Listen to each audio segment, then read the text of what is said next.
Welcome to our first all-video Meet KTA interview for 2018. Today we're sitting down with Lieutenant Wes Ludolph of Kansas Highway Patrol Troop G, which is assigned to the Turnpike.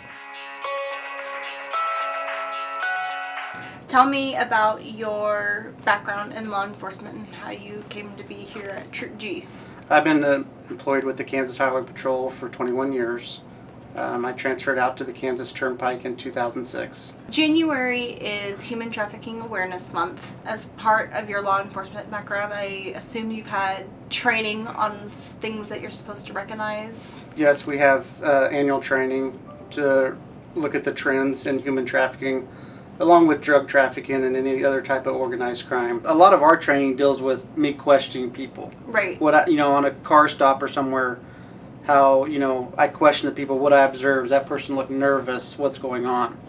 So I read something recently about human trafficking cases in Wichita on the rise, whether that's due to people recognizing the signs more, or if there's an increase. What makes Wichita? Wichita is turning into more of a central hub. It's in the middle of the United States. Wichita used to be a big drug hub, where a lot of drugs were coming into Wichita and then being dispersed out of here. So it's kind of turned into a central hub where they bring the juvenile or into the area, and then they can disperse them out anywhere in the nation. Makes sense. I remember a couple years ago hearing a story about an incident on the Turnpike where we were able to, run a license plate and apprehend or help apprehend a human trafficking It was first suspect. reported, yeah, I remember this case. It was first reported a possible kidnapping, human trafficking case, and we were put on alert to look for the vehicle, and one of the troopers did locate it and was able to get an address, and the victim was located at the residence and taken into protective custody. So what kind of indications do people tend to see when they call in about a possible human trafficking incident? Well, examples we use out here on the Turnpike is the service areas. We get people acting suspicious, won't let a juvenile make eye contact or speak with other individuals, just something that seems out of the ordinary. If a traveler was to see a suspicious incident, maybe at a service area, what would you recommend them to do? I would recommend them to call 911. Don't be afraid to call 911 to report your suspicions. It's important we can check it out. If it's nothing, they'll be allowed to go on down the road. If it would be something, it could be someone's son, daughter, or brother or sister they're saving.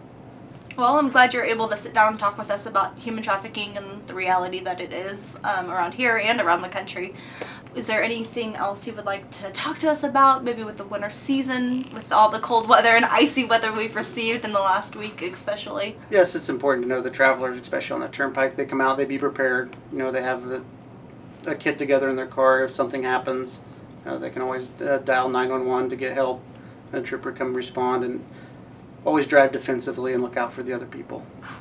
Sounds good. And we like to end these interviews with asking everybody, what is your favorite part about working with the Kansas Turnpike? My favorite part is working with all the individuals. I mean, from the administration on the Turnpike to the maintenance people to the people in the incident management center. Just the family atmosphere of being part of the Turnpike.